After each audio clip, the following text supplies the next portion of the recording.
Buenos días, hoy nos encontramos aquí una vez más con la bendición de Dios para trabajar un tema dentro de la asignatura de razonamiento verbal. ¿Con qué grado trabajaremos hoy? Con quinto año de secundaria. ¿Cuál será el tema que vamos a trabajar? Tiene que ver mucho con análisis de textos. Sí, de repente quizás este tema para nosotros es nuevo, o de repente ya lo has llevado en años anteriores. Pero, ¿cuál es la intención del tema del día de hoy? De que nuestro lector ellos sepan calibrar su grado mayormente de deducción o de deducir, para que me entiendas, al momento de leer un texto y poderlo comprender. ¿Sí? Sabemos que a veces leer un texto demasiado extenso es un poco más que complicado, aburrido, ¿verdad? Más si no tenemos el hábito. Pero pues si nosotros nos vamos haciendo en cada párrafo una pregunta respectiva, ¿no? Ahí lo vamos a entender mucho mejor. ¿Sí? Ok. ¿Cuál es el tema que vamos a trabajar el día de hoy? A ver, es la extrapolación. Si nosotros hablamos de extrapolación suena raro, ¿verdad? O de repente, como te digo, ya tienes conocimiento de qué trata. Pero en sí, yo te pregunto, ¿cuál es la intención de la extrapolación en este sentido? O dentro de los textos. ¿Qué es lo que nos ayuda o nos permite conocer o saber al momento de leer una lectura? ¿Acaso habrán pautas o preguntas? O de repente quizá nos ayudará pues a analizar y comprender mucho mejor un texto complicado o difícil de entender. A ver, vamos a ver qué es la extrapolación en sí. Definición. Las preguntas de extrapolación son aquellas que tienen como finalidad calibrar la capacidad del lector para deducir las posibles modificaciones que se operarían en el pensamiento del autor. Si hipotéticamente varían las premisas, las condiciones, las circunstancias, etcétera, del texto. ¿Qué nos quiere decir? Pues que gracias a la extrapolación, todo texto que nosotros leamos o vayamos a leer, pues van a haber preguntas, ¿no?, que van a servir o que su finalidad es calibrar la capacidad del lector, es decir, cuánto podemos entender o comprender, en este caso, de la lectura que estamos leyendo, ¿verdad? Yo te pregunto, ¿acaso todo lo que leemos lo entendemos o lo comprendemos a la primera? No, ¿verdad? A veces se hace un poco confuso, incluso hasta los anuncios cuando vamos por las calles, ¿no? O cuando entramos de repente, bueno, ahora no se puede, pero anteriormente sí, a los restaurantes, ¿verdad? Y quizás un anuncio lo leemos o nos llama la atención mucho por el dibujo, por el tipo de letras o por la frase, y tratamos de entender y de entender. A veces ocurre también, por ejemplo, con los refranes. Escuchamos un refrán, ¿qué querrá decir, verdad? Entonces, las preguntas en este sentido sobre el tema de extrapolación van a poder o nos permiten calibrar cuál es nuestra capacidad, en este caso, como lectores. También nos dice, ¿no?, deducir las posibles modificaciones que operarían en el pensamiento, en este sentido, del autor. Si hipotéticamente varían las premisas, las condiciones, las circunstancias, ¿no?, en este caso del texto.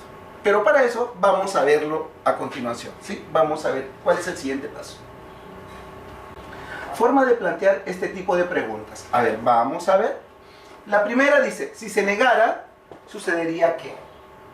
¿No? La segunda, si se invirtiera la siguiente idea, se pensaría que.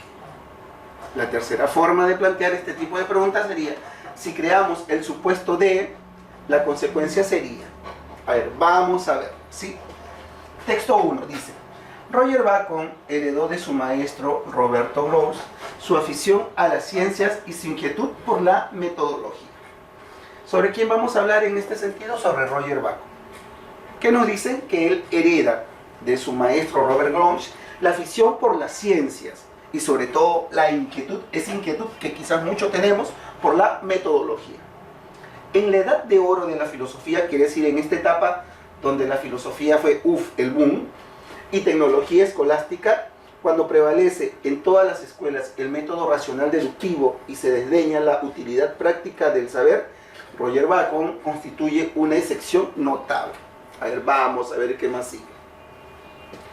Dos ideas resultan especialmente revolucionarias a sus contemporáneos. La primera es su actitud antiliberal y antiaristotélica, de que la ciencia debe ponerse al servicio de la vida práctica. La segunda, el hincapié en la experimentación como punto de partida para la ciencia, en detrimento de las autoridades científicas sin discusión y de la deducción como método universal del saber. Entonces aquí nos plantea dos ideas. La primera es su actitud antiliberal y antiaristotélica, de que la ciencia debe ponerse al servicio de la vida práctica, y la segunda, el hincapié en la experimentación como punto de partida para la ciencia, en detrimento de las autoridades científicas sin discusión y de la deducción como método universal del saber. Entonces Roger Bacon fustiga las lacras presentes en los intelectuales de su época.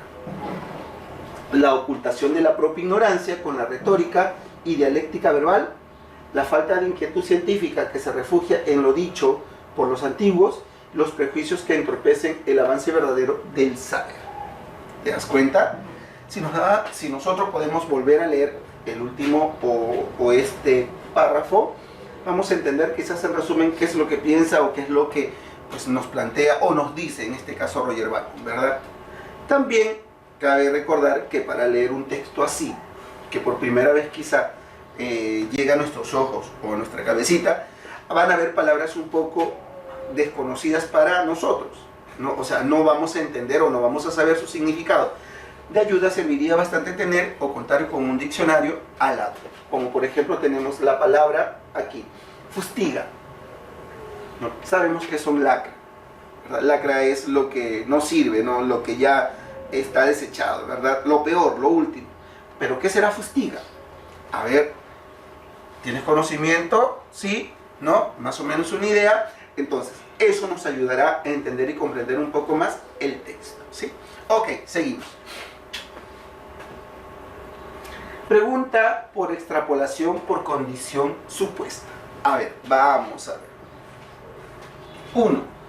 Si Bacon tuviera la ocasión de conocer el desarrollo tecnológico del mundo actual, probablemente afirmaría lo siguiente.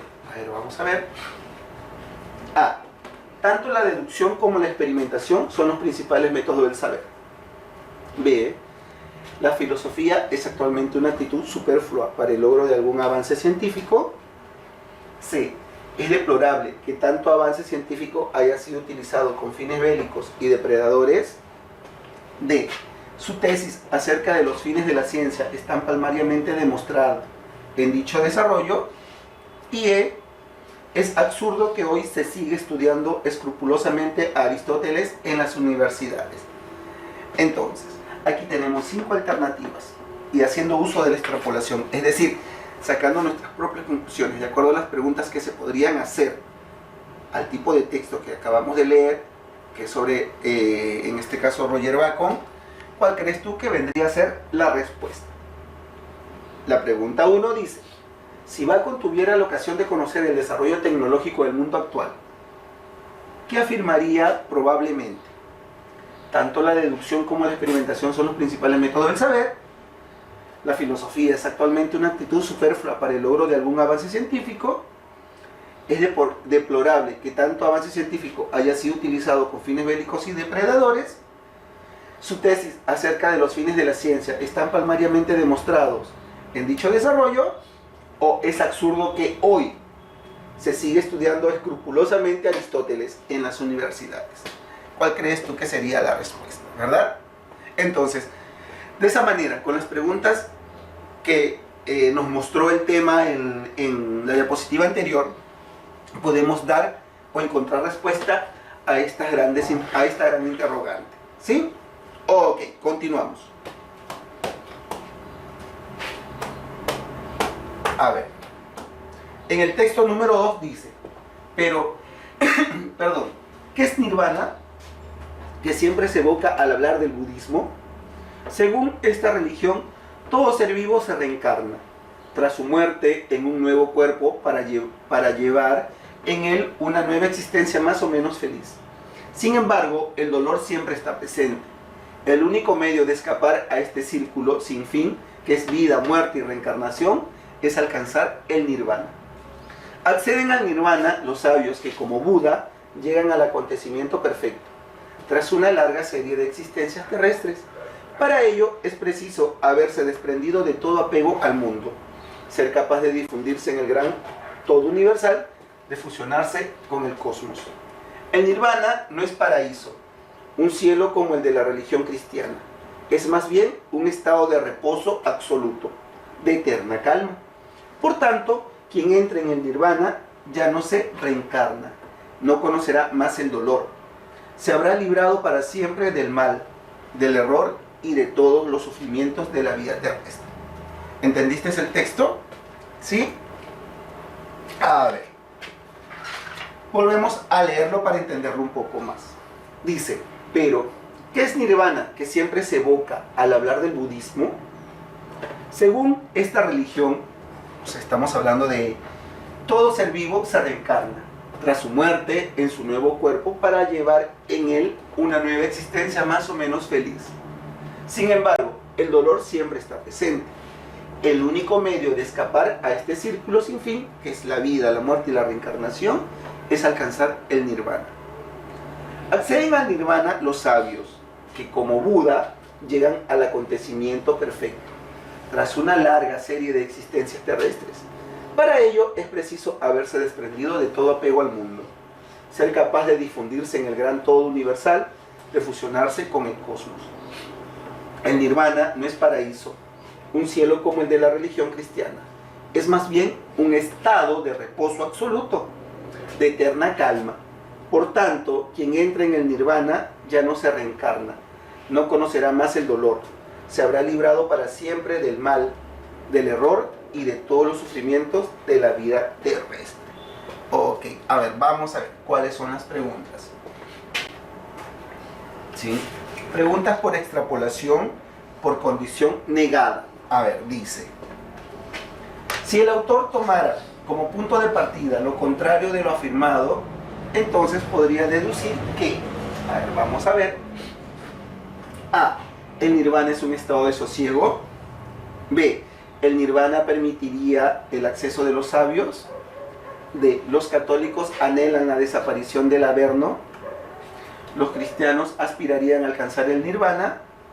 O los seres humanos se convertirían en entes inertes.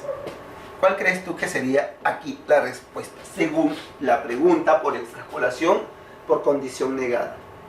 Si el enunciado nos dice, si el autor tomara como punto de partida lo contrario de lo afirmado, entonces podríamos deducir que el nirvana es un estado de sosiego. Si nosotros nos damos cuenta al momento de leer qué es el nirvana, hemos podido entender pues que es un estado, ¿verdad?, de la vida a la muerte y la reencarnación, nos dice así.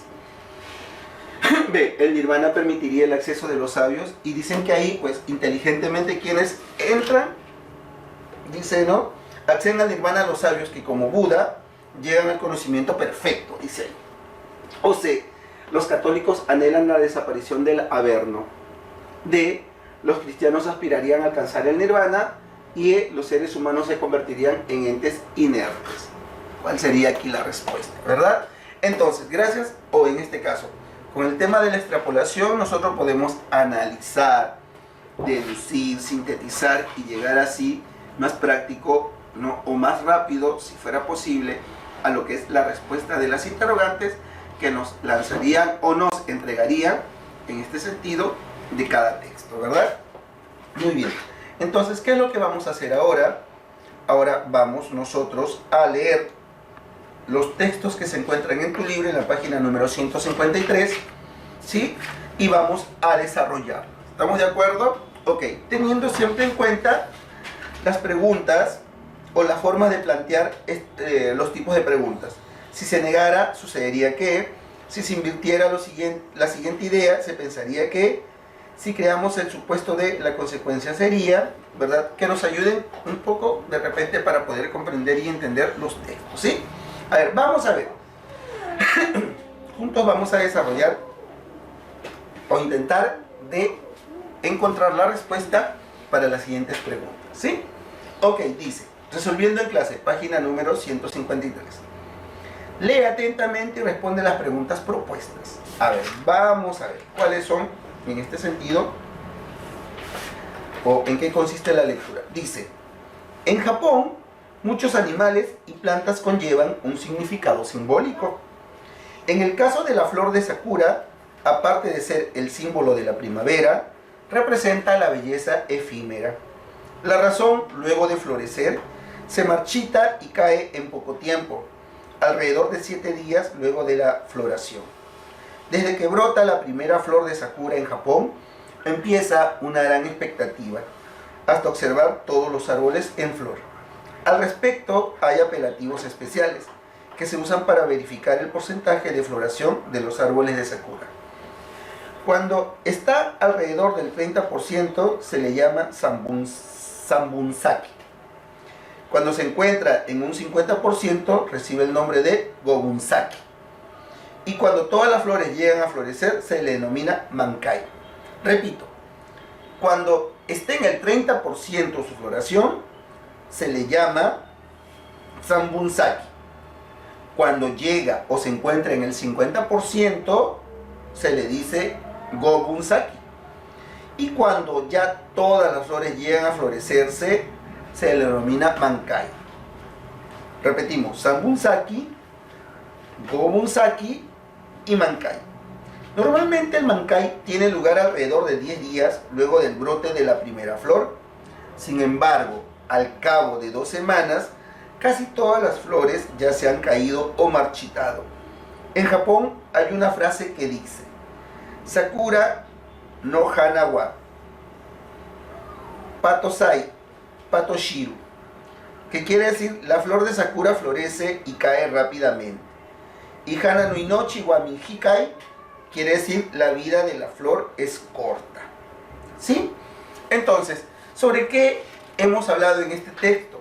Sobre una flor o una planta, ¿no? O en este caso la flor de Sakura, su proceso, cómo se le denomina en el tiempo de floración y cómo termina, ¿verdad?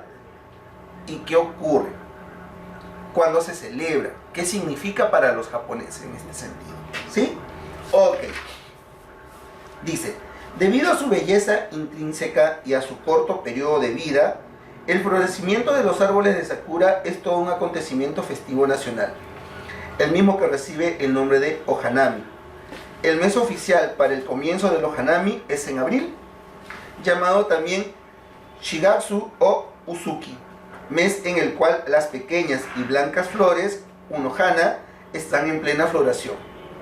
En estas fechas, los japoneses salen a pasear a los parques, lugares públicos y a distintos lugares del país donde existen bosques de Sakura, de preferencia aquellos lugares donde los haya en mayor belleza, para poder contemplarlos en toda su dimensión. Para esa ocasión se suele llevar comida y bebida. Lo más común es llevar cajas con comida preparada llamada obentou y el licor de arroz, sake, para así poder disfrutar del Ohanami el tiempo que se desee. ¿Qué es lo que llevan con ellos? Primero, a ver, empezamos. ¿Qué es lo que ocurre en esta temporada? Muchas familias salen, ¿verdad? Luego, ¿qué es lo que hacen? Preferible o más práctico llevar comida preparada o encajada, dice, no, para de esa manera pues disfrutarla. ¿Qué más nos dice? Lo más común es llevar, repito, cajas con comidas preparadas llamada obentou y el licor de arroz. ¿Cómo se le llama el licor de arroz? Sake, para así poder disfrutar del Ohanami en el tiempo que se desee. ¿Recuerdas qué era el Ohanami? ¿Sí? A ver, dice, debido a su belleza intrínseca y a su corto periodo de vida, el florecimiento de los árboles de Sakura es un acontecimiento festivo nacional, el mismo que recibe el nombre de Ohanami. Entonces Ohanami se le considera o se le llama a la fiesta nacional japonesa, que lo hacen, ¿no?, por el florecimiento de ¿quién? Del Sakura. ¿Sí? Ok, empezamos entonces a responder las preguntas. Si la flor de Sakura durara más tiempo, probablemente A, sería el símbolo de la belleza eterna. B, podría ser fácilmente comercializable. C, los japoneses no irían a disfrutar de su belleza. D, no simbolizaría lo efímero de la belleza. O E, requeriría mayores cuidados. En este caso, creo yo, la que más se inclina como respuesta es sería el símbolo de la belleza eterna. Si por el corto tiempo o por el periodo que se suscita o que podemos ver la belleza de esa flor, significa pues belleza, ¿no? Símbolo de la belleza. Ahora imagínate si fuera eterna, si duraría, si todo el año existiera esa flor, sería la belleza eterna, ¿verdad? Muy bien, entonces marcamos aquí la A. 2. Un título adecuado para el texto anterior, ¿cuál sería? Los diversos estados de las flores y la atención que a ello le presentan los japoneses. Muy extenso el título, ¿verdad? 2. El gusto de los nipones por las flores y algunas características de estas. Tampoco. El símbolo de la flor de Sakura en el Japón. El simbolismo, perdón, de la flor de Sakura en el Japón. La belleza de las flores de Sakura y sus trágicas consecuencias, o ninguna de las anteriores. Si nos damos cuenta, los títulos están muy extensos. Y los títulos no son tan extensos, son cortos. Puede ser, nos podemos inclinar por la C, el símbolo de la flor Sakura en el Japón, claro, ¿no? O Sakura, símbolo de belleza, puede ser. Entonces aquí la opción está entre dos alternativas, la C o la E, que puede ser ninguna de las anteriores también. A ver, aquí lo voy a dejar sí a criterio tuyo. ¿Cuál crees tú que sería? La C, la A, la B, la D o la E. ¿Sí? Lo marcas y me lo envías. 3. A ver, vamos a ver la 3. Son ciertas. 1. La vida de la flor de Sakura, como la juventud, es corta. Verdadero, sí. Porque solo en una semana, nada más, creo, si no me equivoco, en 2 semanas se deteriora todito. 2. A ver, vamos a colocar verdadero al costado. 2. Cuando a la floración del árbol de Sakura le falta alrededor del 70%, se le llama Sambunsaki. No. ¿Recuerdas? Sambunsaki, a ver, era cuando tiene un 50%. ¿Sí? A ver, cuando está alrededor del 30 se le llama Sambunsaki. Ah, no, del 30%. Sambunsaki. Aquí que me dice, aquí me dice, cuando a la flor del árbol de Sakura le falta alrededor del 70%, se le llama Sambunsaki. Le falta alrededor del 70%. Y aquí dice, cuando está alrededor del 30%. ¿Verdadero o falso? A ver, ¿qué crees tú?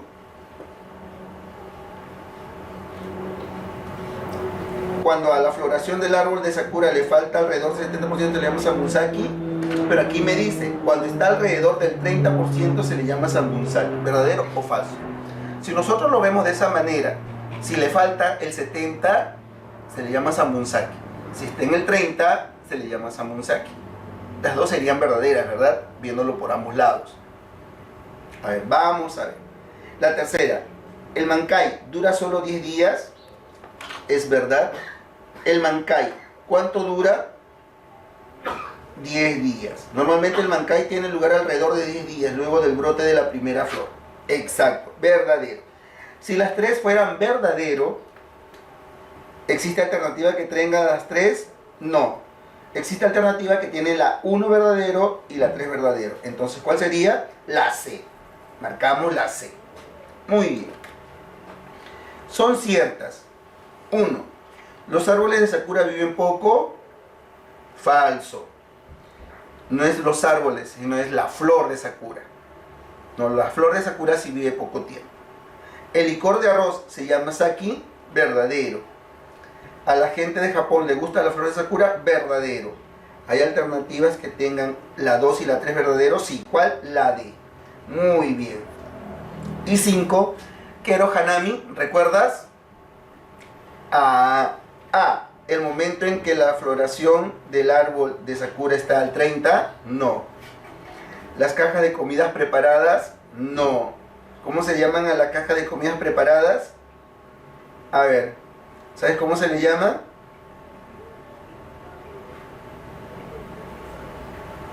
Obentou, ¿verdad? Obentou. Y al licor de arroz, ¿cómo se le llama? Sake. Muy bien. El momento en el que las flores florecen en su totalidad, o la fiesta nacional japonesa de florecimiento del Sakura, o ninguna de las anteriores. La respuesta aquí, ¿cuál es? La D. La D. o Hanami es la fiesta nacional japonesa de florecimiento del Sakura. Muy bien, ya hemos desarrollado entonces el texto número 2, el texto número 1 sobre la flor de Sakura. Ahora nos vamos al texto número 2. Dice: el 19 de noviembre de 1819, el Museo del Prado, o como entonces se le denomina el Museo Real de Pinturas, pues sus fondos procedían de las colecciones de los reyes de España, fue uno de los primeros museos públicos que se crearon, siguiendo el modelo francés de Louvre, que abrió sus puertas el 11 de agosto de 1793, 2 años después de que fuera aprobada su constitución por el entonces bisoño gobierno revolucionario de la República. De hecho, la creación de museos públicos fue una de las ideas más ardientemente promovidas por la Revolución Francesa. Ideas que luego fueron llevadas a la práctica por toda Europa, gracias al Imperio Napoleónico. Evidentemente, la invención del museo data de mucho más tiempo, como lo delata el propio término, que es una palabra griega que significa lugar de las musas, o en una interpretación más libre, algo así como lugar de la inspiración, o lugar de la inspiración. En realidad, la idea de crear un museo es históricamente tan remota como la pasión humana por coleccionar o atesorar objetos, que se remonta a la misma noche de los tiempos. En todo caso, las colecciones toman forma como museo en la cultura occidental, a partir, como tantas otras cosas, de la antigua Grecia, pero se convierten en lo que son hoy aproximadamente desde el siglo XVIII. Cuando triunfan las ideas revolucionarias de la Ilustración, lo que explica que haya sido en nuestra época el gran momento de la proliferación infinita de este tiempo de instituciones. Así pues, la clave distintiva de nuestros museos respecto a todos los precedentes de los siglos anteriores consiste no solo en su carácter público, sino consecuentemente en su finalidad educativa. En efecto, el nuevo Estado consideraba a la educación y a la cultura instrumentos primordiales para combatir la desigualdad social heredada, por lo que trató de que se universalizara empleando todos los medios a su alcance, cada vez más poderosos. En este sentido, aunque las obras de arte, por su naturaleza suntuaria, resultaban comparativamente más difíciles de democratizar, los poderes públicos también se empeñaron en su promoción social a través precisamente de los museos. Estos no tenían necesariamente que estar dedicados al arte, pero los que lo estaban enseguida cobraron una mayor importancia y prestigio, tanto por el altísimo valor económico de esta clase de objetos como por su ejemplar significación histórica, que además reflejaba idealmente la identidad nacional de una colectividad, algo fundamental para el nuevo modelo de Estado que se está imponiendo en la naciente época contemporánea. Convertidos los museos públicos en los templos de la sociedad secularizada, debieron simultáneamente hacer compatibles el anhelo social de nacionalizar el patrimonio artístico de un país y el de refrendar la naturaleza universal, cosmopolita del arte. De esta manera, el satisfacer la aspiración humanista de universalidad a través de la experiencia histórica concreta y particular de un pueblo, y asimismo a lograr un cierto sentido de trascendencia como le había sido propio hasta entonces a la religión ahora declinante, a través de un conjunto de carismáticos objetos materiales, el museo adquirió una extraordinaria significación social. Por otra parte, hay que insistir en que los museos eran el único instrumento del que disponía el Estado para una eficaz democratización del arte, que inicialmente solo constaba de ejemplares únicos y apreciados precisamente por seres únicos. Muy bien, vamos a ver. ¿Qué nos dice la pregunta número 6? De no haber declinado la religión como catalizadora del sentido de trascendencia de los seres humanos, entonces podríamos pensar que A. Ese sentido no habría tratado de ser sufragado a través de los museos. B. No habrían existido los museos de modo alguno. C. La iglesia se habría convertido en los museos de la gente. D. No se habrían difundido los valores de la Revolución Francesa. O E, la Revolución Francesa jamás se habría producido. A ver, ¿cuál crees tú que es la respuesta aquí de la pregunta número 6? De acuerdo al texto que hemos leído sobre los museos, ¿verdad? ¿Cómo eran? ¿Qué significaba en esos tiempos? ¿No? Lugar de las musas o lugar de las inspiraciones. Dice, de no haber declinado la religión como catalizadora del sentido de trascendencia de los seres humanos, entonces podríamos pensar que ese sentido no habría tratado de ser sufragado a través de los museos, no habrían existido los museos de modo alguno, las iglesias se habrían convertido en los museos de la gente, no se habrían difundido los valores de la Revolución Francesa, o la Revolución Francesa jamás se habría producido. ¿Sí? A ver, ¿cuál crees tú que aquí es la respuesta? Vamos a compararla, lo que tú piensas con lo que yo he marcado, y de esa manera pues nosotros vamos a ir aprendiendo. Ten en cuenta, ¿no?, que si el texto no lo vuelves o no lo entiendes a la primera, vuelve a leer con más calma en la segunda, y por fragmentos o por puntos donde se separan o donde pues terminan enunciados, ¿no?, o conjuntos de oraciones, trata de hacerte las preguntas para poderlos entender. ¿Estamos de acuerdo? Ok, entonces, repito, de no haber declinado la religión como catalizadora del sentido de trascendencia de los seres humanos, ¿qué podríamos pensar? ¿Ese sentido no habría tratado de ser sufragado a través de los museos? ¿O no habría existido los museos de modo alguno? ¿O las iglesias se habrían convertido en los museos de la gente? ¿O no se habrían difundido los valores de la Revolución Francesa? ¿O la Revolución Francesa jamás se habría producido? De repente vas a encontrar este texto en internet. Analiza bien la respuesta, por favor. Estoy pidiendo tu punto de vista. ¿Estamos de acuerdo? Sí. No todo lo que aparece, recuerda, en la tecnología, en este caso en internet, puede ser cierto. Analízalo tú. ¿Estamos de acuerdo? Ok. 7. Un título adecuado para el texto anterior es el origen y significación de los museos públicos, es decir, lo que acabamos de leer, el museo, su origen y desarrollo, el Museo del Prado como museo público, la evolución del concepto de museo o los museos y el público homogéneo. Yo considero más práctico la B, el museo, su origen y desarrollo, ¿sí? Porque acá nos habla acerca de uno, pero dicen que pues, el nombre proviene, ¿no?, de nuestros antepasados, y que pues, museo quiere decir, ¿no?, lugar de las musas o lugar de las inspiraciones o de la inspiración, ¿verdad? Entonces yo he marcado aquí la B en la siguiente. La 8 dice, de acuerdo con el texto es incorrecto, o sea, lo que no va. Al inicio los museos constituían el único medio eficiente que podía emplear el Estado para democratizar el arte. 2. En la actualidad, como en épocas antiguas, los museos tienen carácter público y finalidad educativa. 3. La idea de crear un museo público es relativamente reciente, pues se remonta al siglo XVIII. A ver, vamos a ver. ¿Qué es lo que no es correcto? Dice, marca lo incorrecto. Al inicio, los museos constituían el único medio eficiente que podía emplear el Estado para democratizar el arte. Sí, se dice pues que el museo de esta manera fue uno de los primeros que se crearon siguiendo el modelo francés. Abrió sus puertas el 11 de agosto, 2 años después que fuera aprobada su constitución por el entonces bisoño gobierno revolucionario de la República.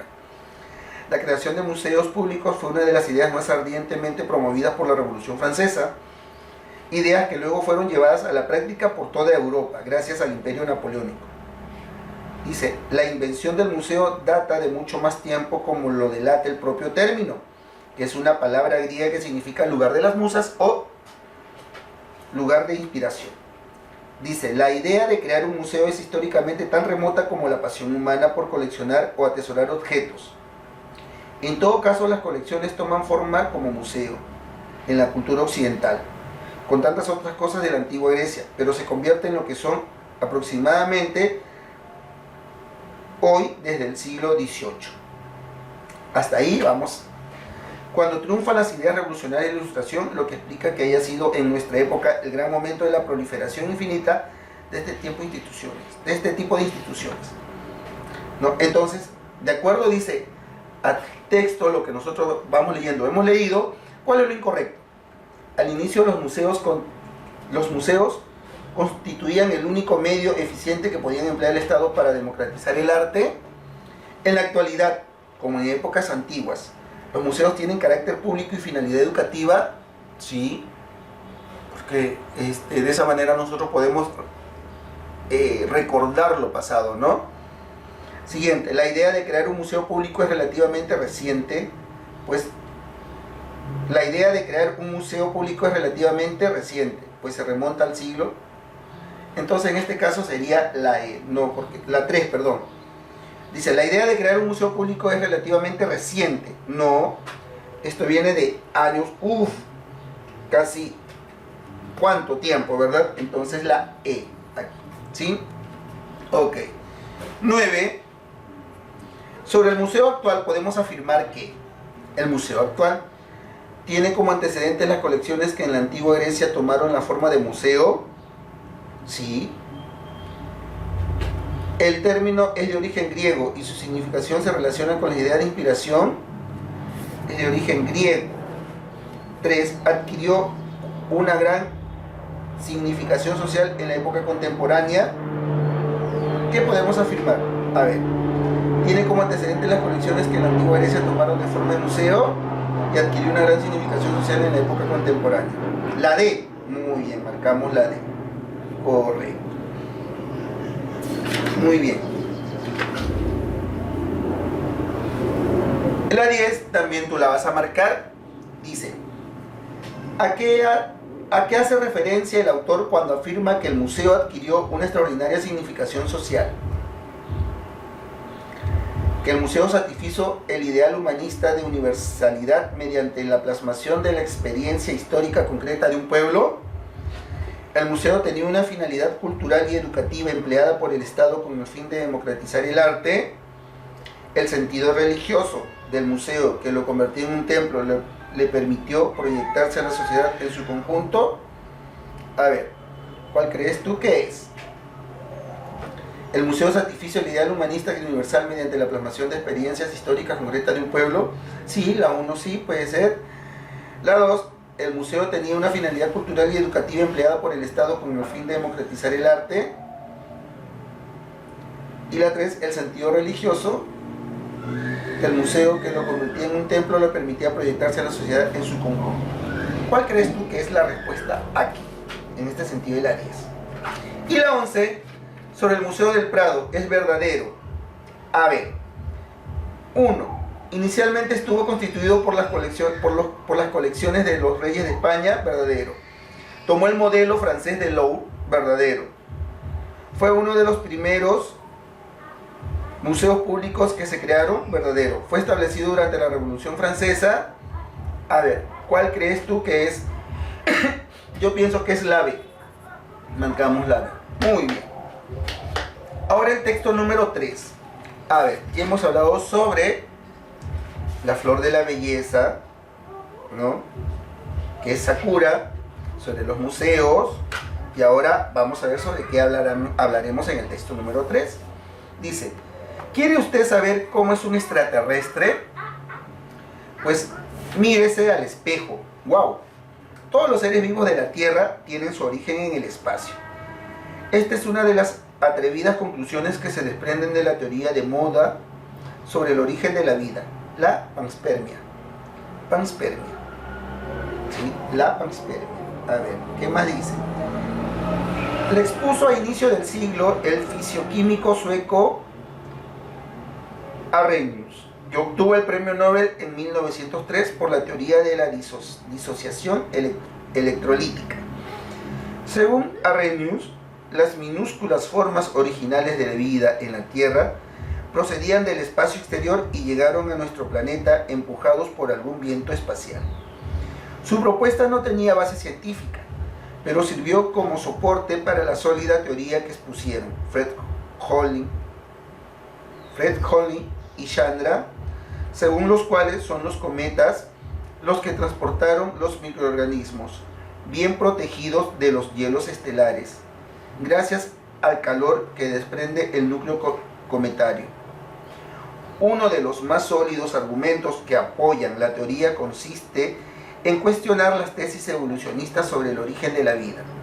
Según Darwin y sus seguidores, la vida se originó en la llamada sopa primitiva, con la combinación de sales de amoníaco y fósforo que dio lugar a moléculas complejas, a aminoácidos, a proteínas,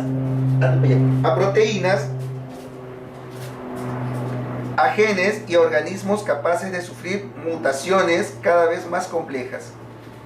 Empero, según Conley, para formar una sola proteína, el azar tendría que haber ensayado tal cantidad de combinaciones de aminoácidos, que sería en realidad una cifra de posibilidad casi infinita. Sin embargo, el cometa es un maravilloso vehículo interestelar, un cálido recipiente para transportar microorganismos en una posible colisión Tierra. Cometa, hace 4.000 millones de años se produjo el milagro. Muy bien. Las bacterias prisioneras se desparramaron por un mundo paraíso, un océano maravilloso como hábitat, con un sol que proporcionaba calor y con aminoácidos que lo nutrían.